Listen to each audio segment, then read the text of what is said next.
Hi everyone. I hope you are all doing well. It feels like a long time since I have jumped on the computer and chatted with you all. It's been a few weeks. We had some time off to complete the exam, and we also had some time off when I changed up our syllabus slightly when we had our last play in special populations related to culture. Thank you all so much for your understanding with the changes in the syllabus. I do have one more change that we're going to make, and I have already adjusted it and posted it on Canvas for you, but I wanted to inform you to relook at the adult responsibilities section. I realized it would make more sense for us to have 1 week focused on the adult role, which is what we're going to talk about in today's lecture. And then the following week, we will be talking about play environments. So combining our indoor and our outdoor environments to create one lecture. And then that will also push back your discussion post number 7. I realized I had it in the incorrect place. So discussion post number 7 will now be due on November 19th, so make sure to check that out. And then that just moves down our guest speakers for weeks 14 and weeks 15. So if you do have any questions related to the adjustments, please let me know, but everything's just moved down slightly and we're still going to be covering the same amount of information. I'm just moving it to make more sense for the flow of our class. And then I will be grading exams. As of right now, when I'm recording this, there's still some time left to complete the exam, so I won't be grading them until they're all turned in. And I'm working on getting your child observation reports graded, so just give me another week to get those completed, as well as working on getting your discussion posts in. As always, if you have any questions related to your current status in the class, feel free to email me, and I'm always available during office hours. And just to give you kind of a time frame for where we're at in the course, we do only have a few weeks left, so if you have any questions related to your upcoming project and the extra credit, I would highly recommend that we meet for office hours or you email me so that we can get your questions addressed before it's too late. And then just to kind of keep tabs on when the final is. So final is coming up the second week of December. I know that seems a little bit far away, but the semester is rolling through very quickly, so I want to make sure that you have timestamps on when everything is coming up so that you can best prepare. So that's just my announcements for our lecture today, and we'll get started on the next slide. Okay, so to get us started, I want you to first take a look at this video with Robert Pianta and his take on effective teacher-child interactions. And he really focuses on the importance of teacher-student relationships and how they contribute to student learning and development. And this video is going to help us to get started and better focusing our attention on the role of the adult as opposed to the role of the child during play. We've been learning a lot about where children are at in their development and different types of play and how children are playing and looking at evaluating and observing children's play. But what we also want to focus in on is the adult role. And so we see that adults play a significant role in providing children with varieties of opportunities for learning. And specifically in today's lecture, we're going to be focusing on the role of the adults as teachers, and so we're going to talk about various roles that a teacher might take on. So take a look at this video just to get you started, and then on the next slide we'll talk about teacher roles. Alrighty, so getting us started with teacher roles. Now, as you're looking on the slide here, you may say, oh, okay, well, these are some that we've already discussed, but others I didn't see in the text, and I'm taking an overall generalization of what we learned from previous lectures and talking about Smolansky's work and also the readings from this week and looking at the different roles and adult perspectives that we're seeing with research based on what your role could look like. And so first, let's think about the difference that you can make in the learning environment, specifically by tuning into one particular role. And if you're interested, I pulled some of this from figure 14.1 on chapter 14 of our text. And like I mentioned, we also previously discussed work of Smolansky, as she discussed her interpretations and understanding of sociodramatic play, where children are engaging in make-believe play, and they're doing this with their peers. So it's dramatic play and social play put together in a sense. And her work helped us to better understand that in order to engage in sociodramatic play, children need to be able to engage in imitation and role play, make believe with objects, actions, and situations. They need to be able to interact with others.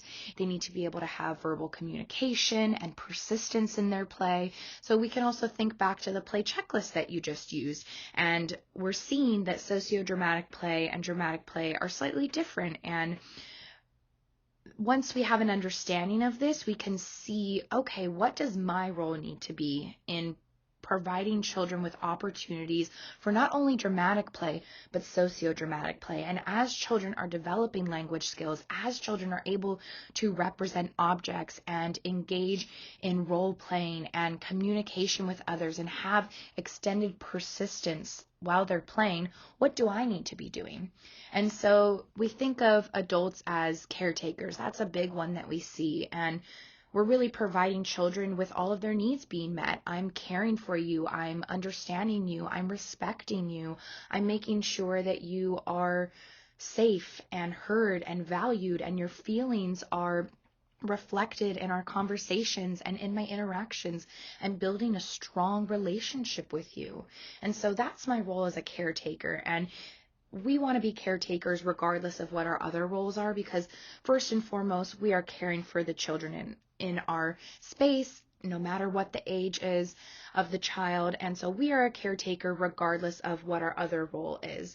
But we take on often a variety of roles and a complexity of multi-roles all at once. And sometimes this can be overwhelming when you are just starting out as a teacher, or if you are entering an age group where you haven't worked with children before. So maybe in previous work or in your understanding, you are better suited for infants and toddlers, and you know all about infant and toddler development. You understand where they're at in their play, but you go into the classroom and you feel you're taking on more of a caretaker role, and you're not sure how to be a stage manager or engage in parallel play, as opposed to when you're with a preschooler or with an elementary school age child. So your role may look slightly different, even though you're a stage manager, from when you're with an infant or toddler to when you're with a preschooler, elementary schooler, middle schooler, adolescent. And so we're seeing that although we may portray various roles, the way in which we conduct this role looks slightly different. And that goes for any job or task that you might do. I'm sure that we all engage in work or play, as we discussed in previous lectures, but the type of work or the type of play that we do, it pertains to what type of job we have, what type of interests we have. And so we also have to think about this for the children that we're working with, and creating a teacher and student dynamic, that relationship that's going to best meet children's learning and development from where they're at. And so our safety and behavior monitor, this is someone who's watching out for children's safety. And in our text, we read a lot about how this role particularly is lost when children are engaging in outdoor play, because outdoor play is meant to be free. The children run off at recess, but our role as a safety and behavior monitor can be stepped up a lot when children are out on the playground and they might need help in their guidance of understanding the rules and expectations, or how to include other children, how to make sure that they are playing with materials in safe ways. And our supervision is extremely important during this time. We're not just watching as children play, but I'm listening to the types of conversations they're having. I'm watching how they utilize materials inside and outside of the classroom.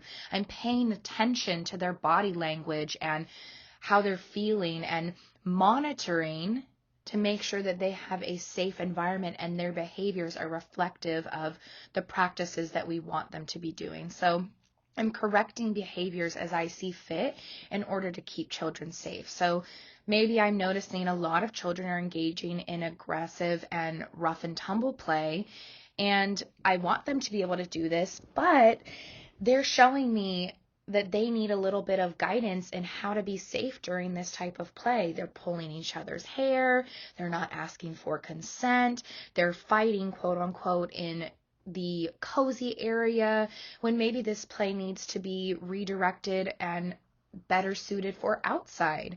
And we need to go over what play fighting or rough and tumble play looks like as opposed to hurting someone's body. And so as a safety behavior monitor, I am supervising rough and tumble play in order to help a child who might say no or stop and recognize, all right, this friend is all done. I heard the magic word. I heard them telling you that they do not consent to this play anymore. What should we do, my friends? And so I'm helping to correct the behavior with my safety lens on. Or if children are misusing materials, for example, of course I want to reflect and understand, okay, is this based on their development? I have my toddler who might be chewing on the crayons because they feel good on their gums. But that's still a misuse of the materials. This could hurt their tummies. I know when my brother was young, he had a lot of colorful BMs, as we call them in infant toddler care, bowel movements due to eating a lot of crayons. And that's something that happens. Children put things in their mouth, and we know based on their development that this is something that might happen in their sensory-motor period, that exploration aspect of the feeling of the crayons or the paper or whatever materials it might be. But as a safety behavior monitor, I want to make sure that children are using the materials correctly. And so how am I going to step into this role of, I have to make sure that children are safe? How am I going to be doing that? How can I ensure that when children are using crayons, they are using them safely? If I was not supervising them while they are using the crayons, are they more likely to put the crayons in their mouth? Are they more likely to color on the walls when there's no paper on there if I'm not supervising them? If children are throwing books across the classroom, if I'm not keeping them safe, keeping their body safe, monitoring their behavior, are they going to continue to throw books across the classroom? Do I need to recognize that children might need something else to throw? Or they might need my help in reminding them, hey, what are the rules for when we use our books in the classroom? And things like that. So that's my role as a safety behavior monitor. Now, an interviewer, we see from Dewey's perspective that inviting children in cooperative planning, such as in writing or open discussions, group discussions, maybe during circle time or meal time, or even after we've observed children doing some reflecting on what children are saying or what they're doing, we're including their ideas and their choices. And I'm the interviewer. I'm gathering information to better understand what children are interested in, what children would like to do, what choices best suit their needs and pertain to their interests. So I'm gathering information just like any other interviewer would. I want to see, okay, how do I create a role of companionship, shared activities, the importance of allowing children to feel valued and feel heard. I'm gaining that information in order to best meet the needs of everyone. Now, as my stage manager, we've kind of already looked at this one. Same with our parallel player. And I'm not going into all of the ones that we learned in detail because they kind of are all intertwined in some regard here. So for my stage manager, this is really somebody who's setting the stage in a sense. So you might think of this role as a person who gets ready for everything. So if you're going to go and watch a play or watch a musical or you're watching a movie or a TV show, somebody had to set the scene. Somebody had to plan the space. Somebody had to plan out what props and materials were being used, how much time they needed, who was going to stand where, who was going to say and do what. That's my stage manager. And as a stage manager, I'm adapting the environment as I see fit according to children's zone of proximal development. So I'm looking at where children are at in their development and seeing, okay, if I was to bring out more materials, Would this help children to learn more? Would this help children to have higher order thinking? Would this allow children to engage in more sociodramatic play? Would this allow them to practice turn taking more? What am I doing to set the scene before children step into the space? And a stage manager could also be looked at as a person who is engaging in indirect guidance. So I'm doing all that stuff behind the scenes before children step into the space to ensure that it's ready for them. And your text also talks about different types of themes that you could put out for the children. So if I'm going to be setting the stage in my dramatic play area, what do I want it to look like? Am I setting it up as a gas station? Am I setting it up as a bakery? What am I setting up the scene to look like for children?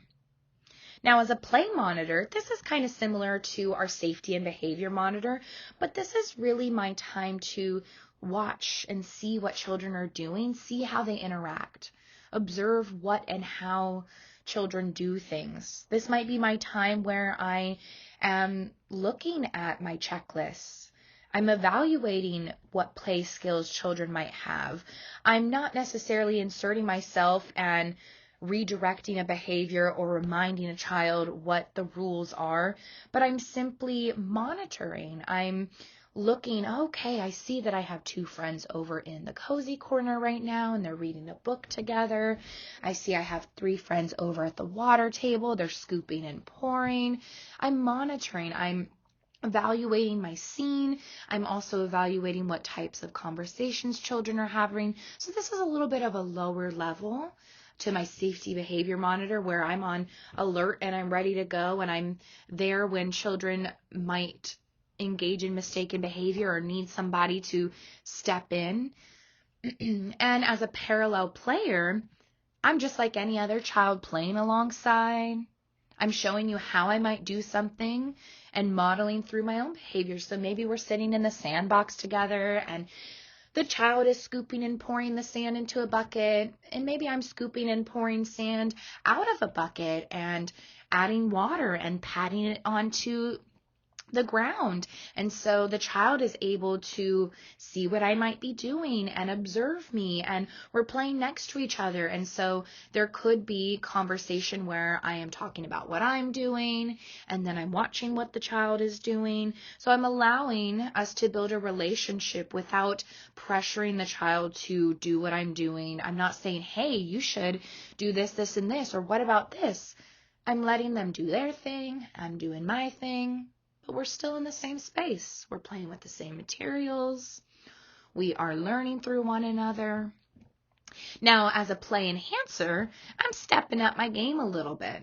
And if we think about constructivism from Piaget and Vygotsky's perspective, children are learning through watching and waiting from others. And going back to that zone of proximal development, adults can enhance learning through the scaffolding that we provide. And if we think about a child who might need help in problem solving, what a better way to support them than to problem solve with them, to give them the steps and the tools that they might need to problem solve. So I'm enhancing play. I'm adding to the language. I'm adding to the conversation. I'm asking questions. I'm providing them with context. I am giving them opportunities to problem solve and try things out. I'm showing and demonstrating different ways of doing things and allowing us to learn together. I'm enhancing what's already there for them. Now, this could be after I'm a stage manager. So once I've put out all the different materials for our bakery or our car wash, maybe the children start to engage in a very flat way with them. So they're just pushing the cars back and forth on the ground. And I'd like them to try out washing the cars and have ideas for who's going to wash the cars, who's going to drive the cars. And so maybe as the play enhancer, I'm going to get this started. Hey, I need help. I need help getting my car washed. I see you're starting to drive around the car wash station. Could you come and help me? So maybe I'm enhancing what's already there. And this could increase children's persistence in their play. This can help them to engage with others. So stepping from dramatic play into socio-dramatic play, engaging with others, increasing their language. Now, as a director and an instructor, this role is where adults are in charge of the play. I'm dictating the materials, the interactions, the conversation. So we see this often as children get older and when adults are planning activities and have a certain way that we want them to be constructed. And so we'll look at that on the next slide. We'll see a little chart in how we can understand the dynamic between the child initiated and directed as well as adult initiated and directed. Alrighty, so playful learning. As I was mentioning before, we might see different types of initiation and direction through the child and through the adult. So when we have child-directed and child-initiated play, this is free play. When we have child-directed and adult-initiated play, this is guided play. When we have adult-directed and child-initiated play, this is co-opted play. And then finally, when play is adult-initiated and adult-directed, this is our direct instruction. And my direct instruction is, again, I'm controlling materials, interactions, and conversations. And we see a mixture depending on time of day, depending on what the schedule is, depending on the age group of the child. We really want to strive to allow children child-directed and child-initiated play, elements of free play, as much as we can. But oftentimes we're seeing a lot of child-directed and adult-directed with adult-initiated and child-initiated. So our guided play, our co-opted play. So our co-opted play might be our parallel player, it might be our play enhancer.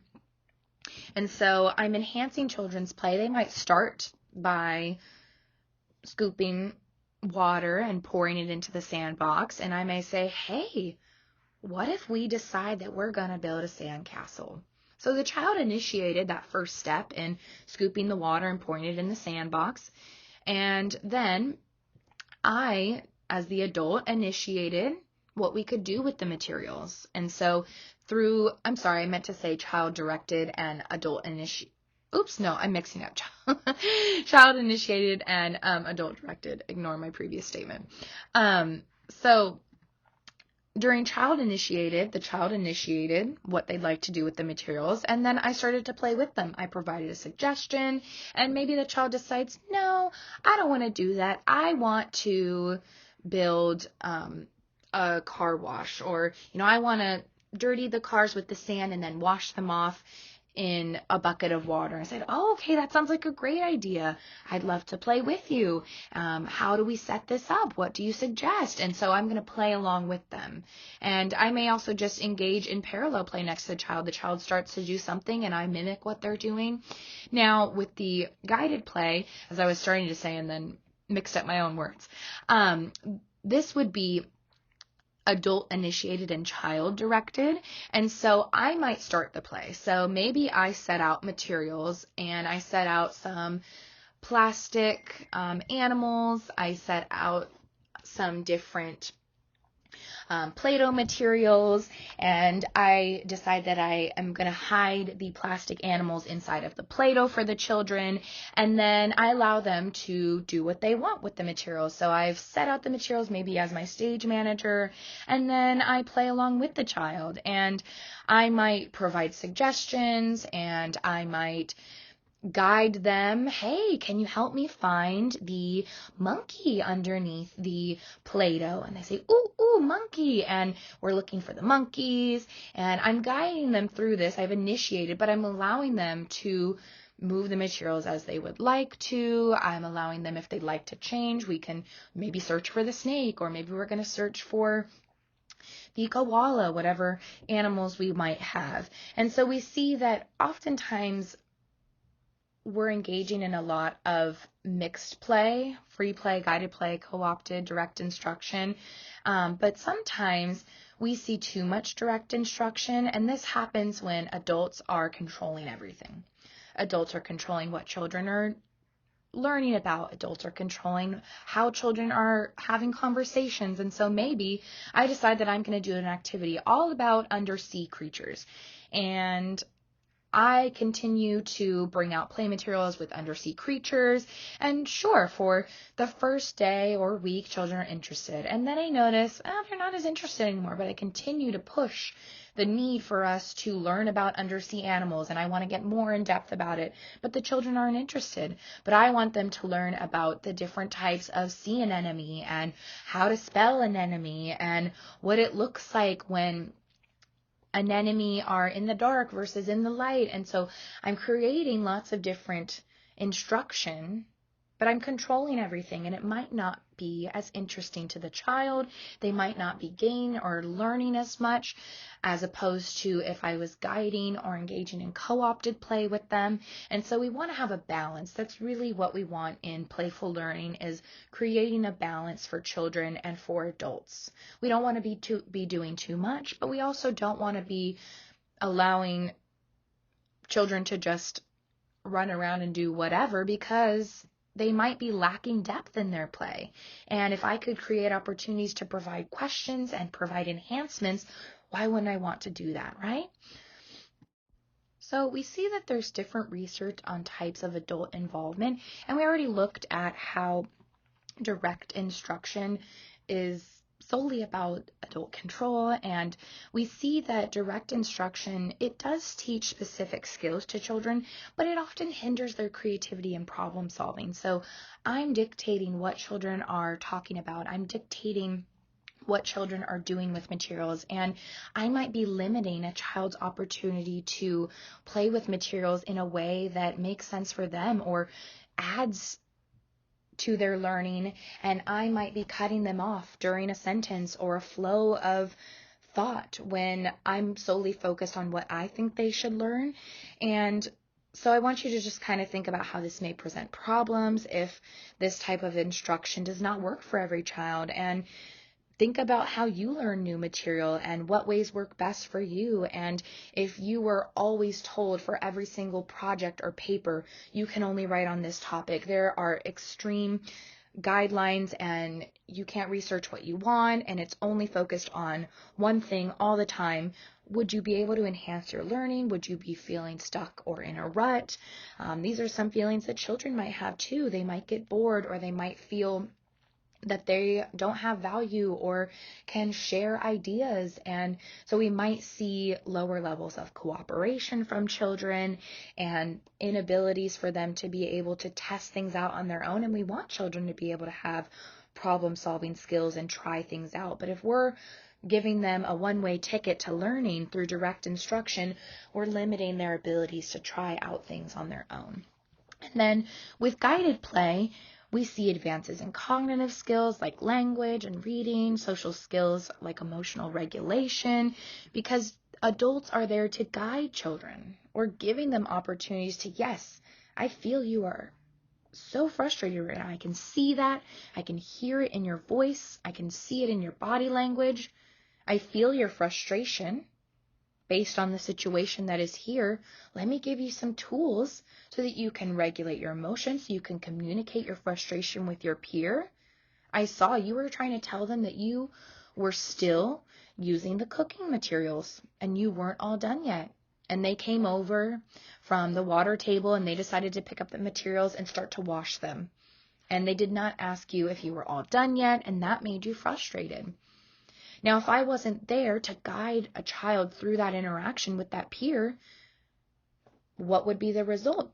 Could be a variety of different things. They may have been able to work it out on their own based on their level of communication skills, but maybe I have one child, the one who the materials were taken from, who is a dual language learner, and so their home language is not the same language that we use in the classroom.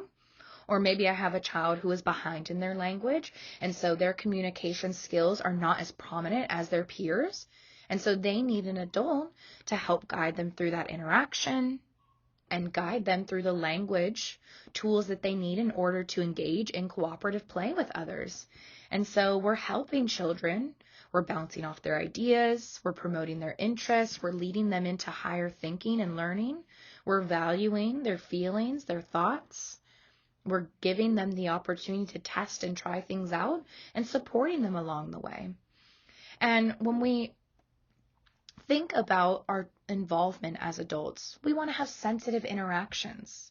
And when we're sensitive to children, we're helping them to engage in longer play periods, having higher levels of social and cognitive play, which leads to more reading and writing. And we're building our attachment, we're building our relationship, creating stronger bonds with children. Sensitivity really comes down to, do I understand this child? Am I focusing on their needs? Am I giving them the tools, the recognition, the respect to exist in this space with other people? Do they have the skills once they leave the classroom to be able to exist in the world? And so that's what we want to be. We want to be sensitive to children during our interactions. We want to engage in guided play with them.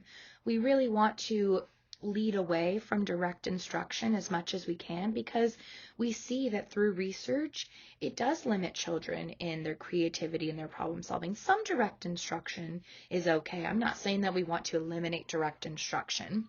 However, we do want to value children's creativity and their problem solving. Okay, so this is just a spotlight research piece that I wanted to add on a key element of teacher talk, and we'll get into some aspects of teacher talk on the next slide, but I'm just going to read this for you here, and we'll just sit and think about it a little bit. So I'm going to read it now. A 2011 study in the journal Child Development found that preschool teachers' use of sophisticated vocabulary in informal classroom settings predicted their students' reading comprehension and word knowledge in fourth grade. Unfortunately, much of the conversation in today's preschool classrooms is one-directional and simplistic, as teachers steer students through a highly structured schedule, herding them from one activity to another and signaling approval with a quick good job. Erica Christakis.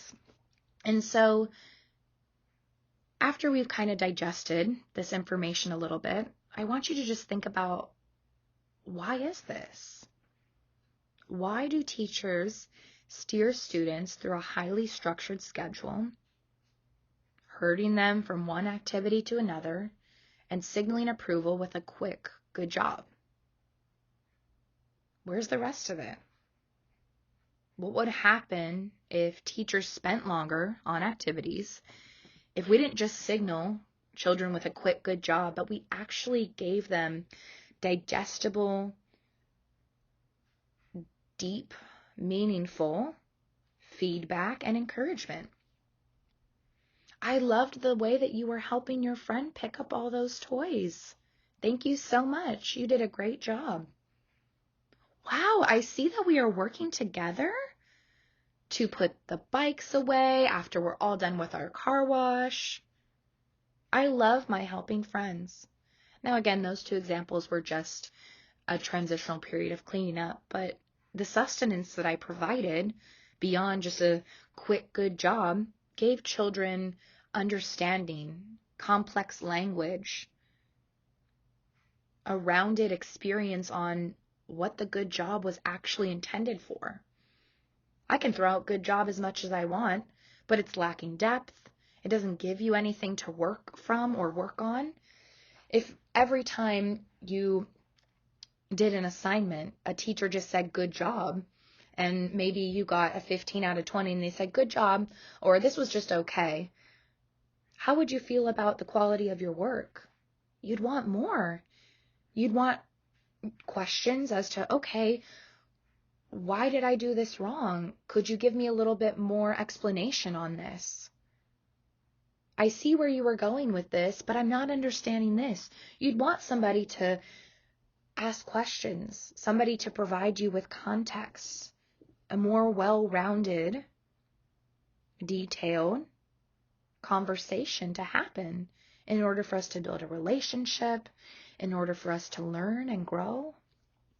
So I just wanted you to kind of sit with this for a minute and think about how student learning outcomes such as reading comprehension, mathematics skills, scientific knowledge, how these skills are enhanced when teachers spend more time working with students. When we spend more time observing, evaluating, involved in children's play, instead of just directing and moving on to the next. So that leads us into types of teacher talk. We read our spotlight and we see that we're not getting as much sustenance and conversation with sophisticated vocabulary in formal classrooms anymore. And we want to be able to do that. We want to be able to provide children in a classroom setting with variety. And here are some of the different ways we can do that.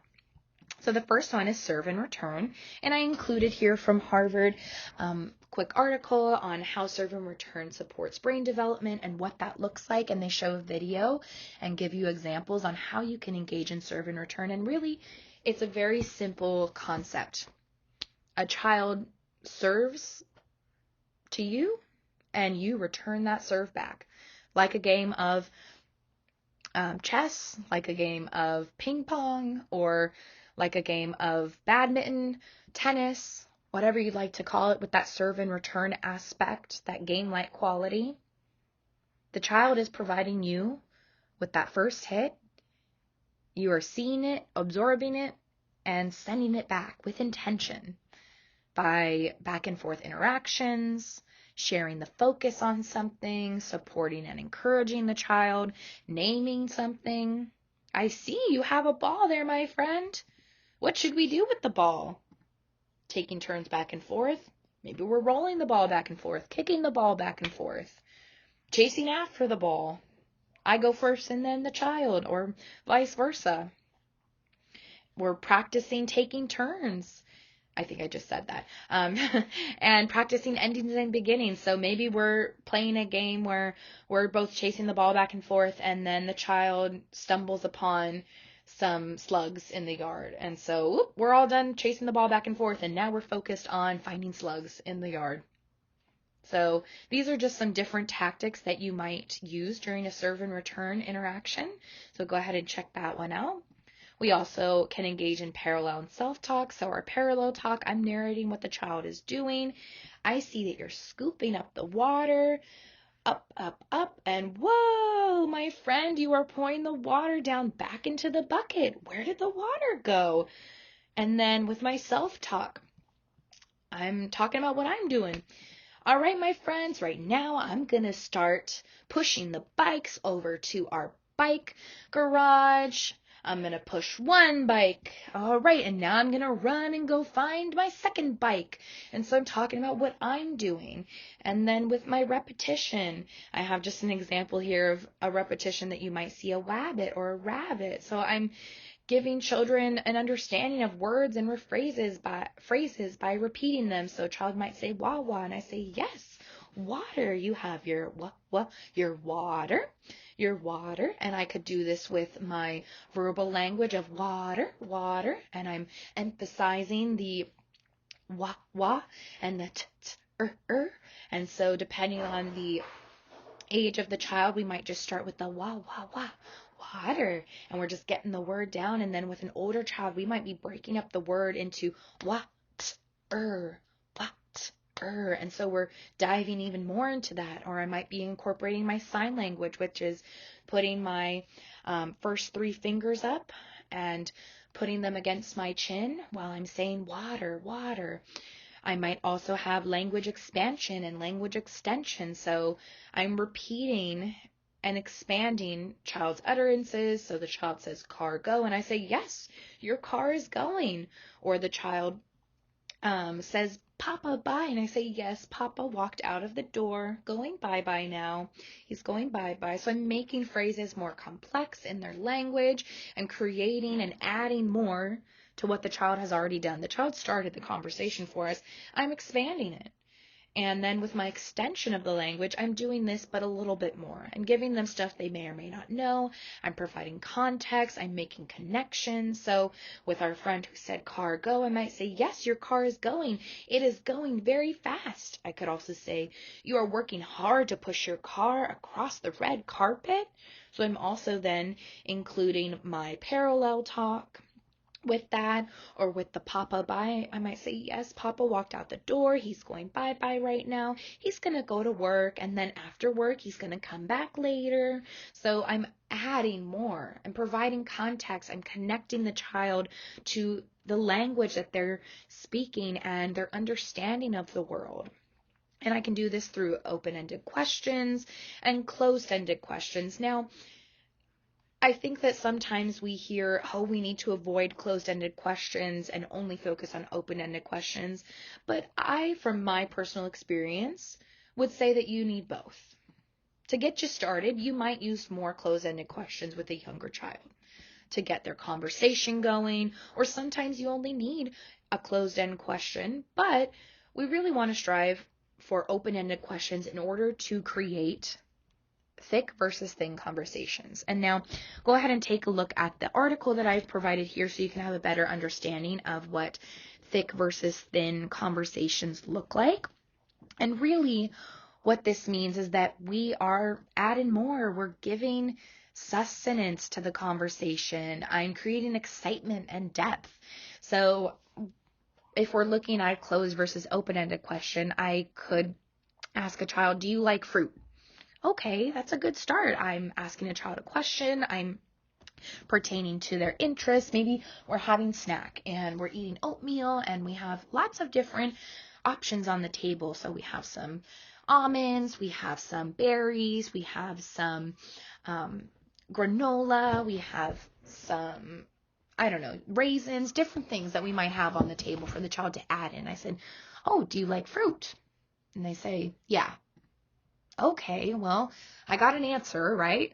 That's a good start, but how can I add more onto that? Well, what kind of fruit do you like? We have some berries. We have raspberries, blueberries, blackberries, and strawberries.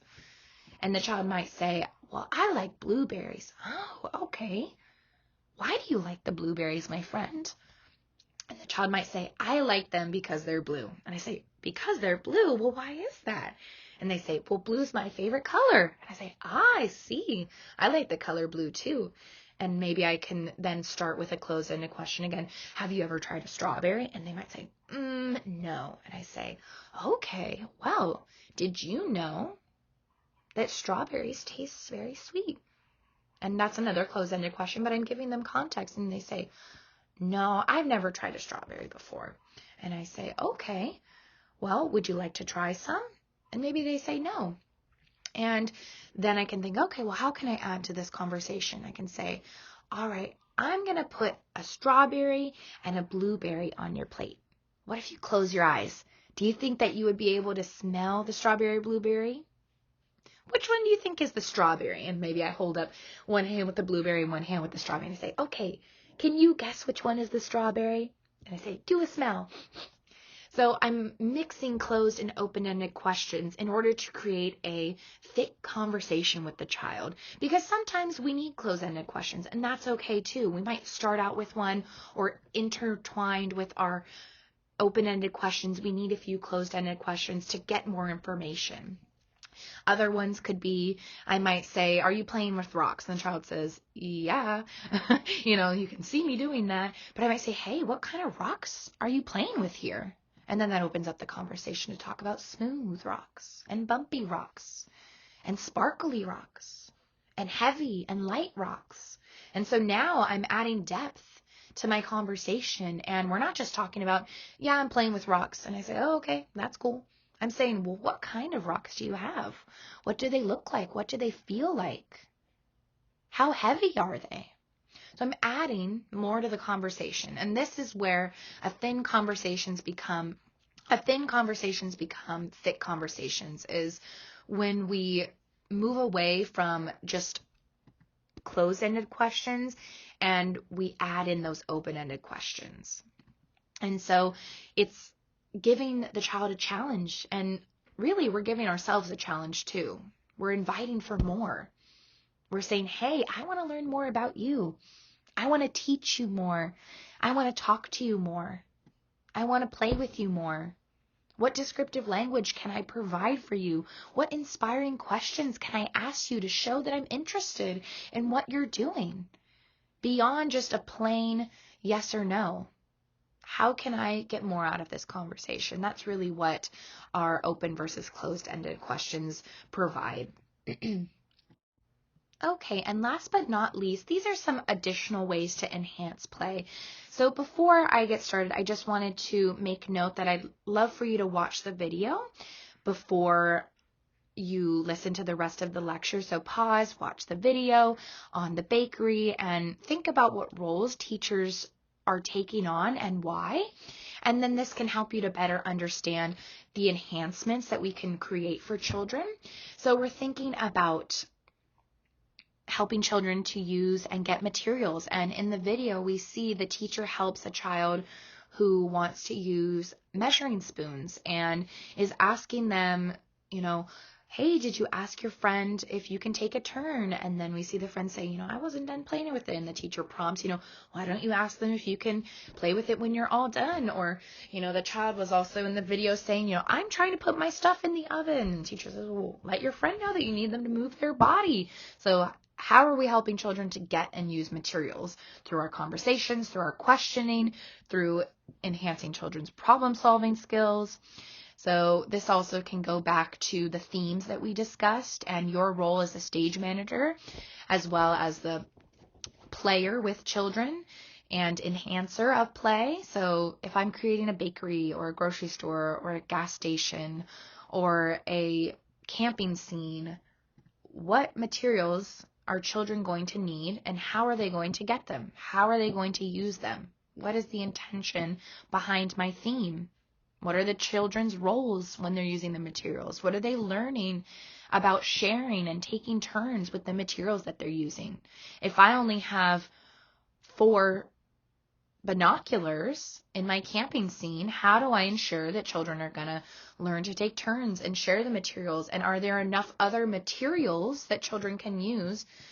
So maybe we have children who are tending to the campfire and children who are setting up the tent and children who are singing campfire songs, someone who's cooking our meal, someone who's bird watching with our binoculars, someone who's getting ready to go hiking. So variety of different materials that children can use while all playing in the same scene together. And this is where that sociodramatic play is happening. We are using materials in pretend play with our peers, and we're engaging in social interactions with one another. But in order to do this, in order to allow children opportunities for learning and enhancements in all areas, they need time. And if we're not giving children enough time, which is a key element, they're not going to be able to do everything that they need to do during their play. If you were actually going camping, how long would it take you to set up a tent? If you were going to go on a hike, you'd have to get your water ready. You'd have to get your snacks ready for the day. You'd need to get dressed, put on your shoes. You'd need to look at the map of where you're going. You're going to have to drive or walk to where you're going to go hiking. You're going to need to actually hike. Maybe you then need a water break. You need your snack break. Maybe you want to sing a song and take a break.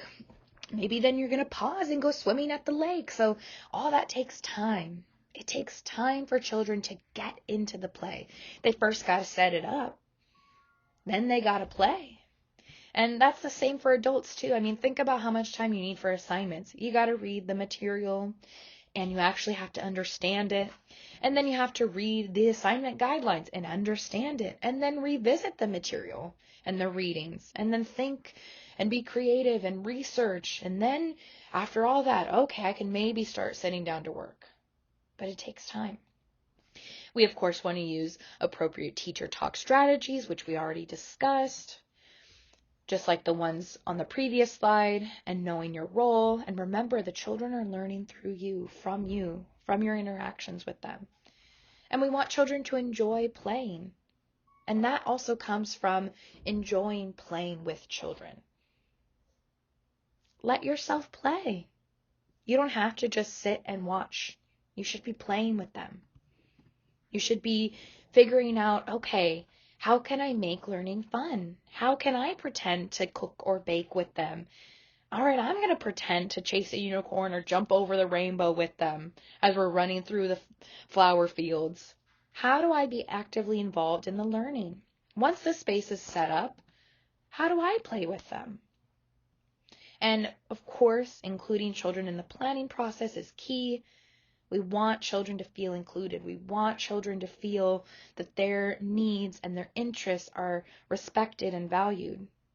And that goes the same for adults. If you are in a group project, you want your voice to be heard, you want your ideas to be validated and implemented.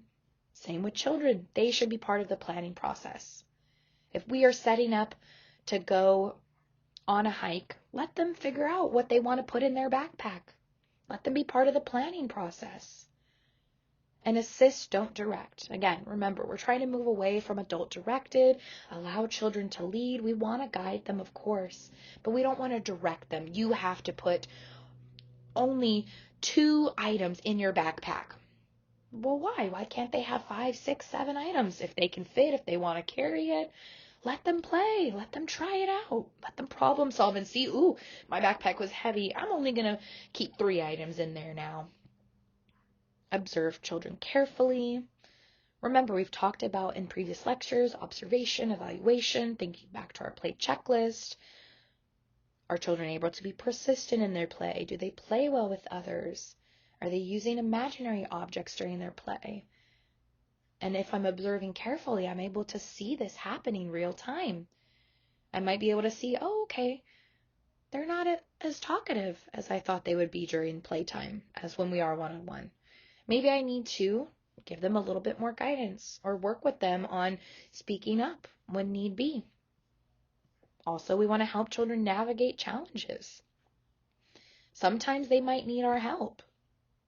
Help them to interact, share their ideas, collaborate with others. It happens.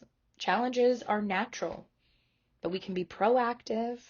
We can use ABC methods, anticipate, behavior, consequences, figuring out, okay, I see that this is a challenge for the child. Here's what I'm going to do with my knowledge and my understanding, but I'm also going to allow them to problem solve with me, and I'm going to give them the tools to do this. Oh, I almost forgot. Last but not least are important teacher characteristics. And so we see this through experience, formal education, and specialized training. And research goes to show that the more experience you have, the higher quality of a classroom. And this is even just moderate experience. So even if you're just starting out, maybe you've only visited a classroom a few times, volunteered, doing lab hours per se, first year doing some trainings, this matters. And this also is a consideration too of what age group you've worked with and how it looks different between age groups, but a lot of strategies and ways of interacting with children, the overall process and understanding of children's development is the same. So yes, I want to make sure that I'm engaged. I want to be sensitive to cultural differences and diverse backgrounds. This applies for any child that I'm working with. And so my one experience, that 1 week that I was there, it made a difference. On the other side, we see that sometimes extensive experience may decrease sensitivity. So we might see somebody who's been working for 5, 10 plus years in a classroom. And yes, they have lots of experience. They're there day in and day out, but they're experiencing some teacher burnout. And this is very common. And they might be less likely to being open-minded to new ways of thinking and new research that's out there, adapting to changes that are happening around them in other schools and districts and classrooms. And it might be hard to get out of the way that they've been doing things for years and the routine that they're in. And so their sensitivity might decrease because they're burnt out. And I know that as I was ending my time, there were days where I realized, ooh, okay, I need to recognize that, yes, I've been here for many years, but I have new children coming in. There's new perspectives. I can learn and grow, even though I've been here for 5, 6, 7, 8 plus years. I don't want to let that impact the need for children to be cared for highly, the need for them to each be recognized as individuals, for me to pay attention to their family and culture, for me to rotate materials, for me to value small moments like a diaper change or a one-on-one interaction if a child needs help solving a problem. And so, yes, you might have extensive experience, but you have to think about, am I still able to be sensitive to children all around? And of course, we think about formal education as well as specialized training.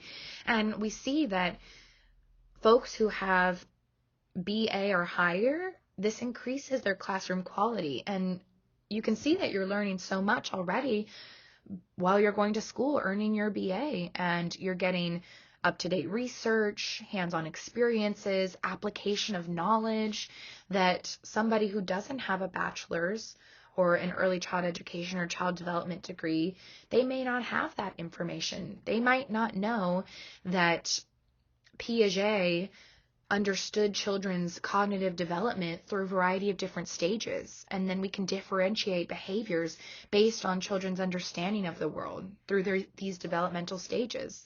Or that there's different types of play, and how children play with themselves versus others is the work of Parton.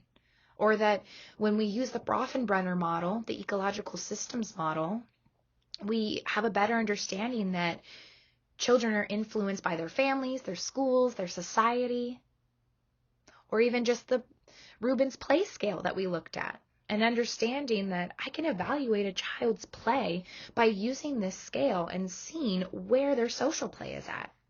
Can they play with objects? Can they play well with others? What does that look like? Same with specialized training. If I am specialized, I'm able to increase my caregiver competency. So maybe I have a certificate for trauma-informed care, and I'm better able to implement trauma-informed care strategies with children who are experiencing trauma. Or I have AB or clinical work as part of my background. Or maybe I minored in special education, and so I have a better understanding of how to work with children with special needs. Or for example, I'm taking the infant and toddler care program right now, and it's going to better my understanding, It's going to better my understanding of how to teach and provide training to future teachers who want to work with infants and toddlers. I have new tools, new resources, new information that I didn't have prior to this training. And so those are just some ways that we can think about important teacher characteristics. And this is our last slide for the day. I hope you all enjoyed our adult role, and I look forward to talking to you all next week. If you have any questions or concerns, please feel free to email me, stop by office hours on Zoom or in person, and I hope you have a lovely week, everyone. Bye.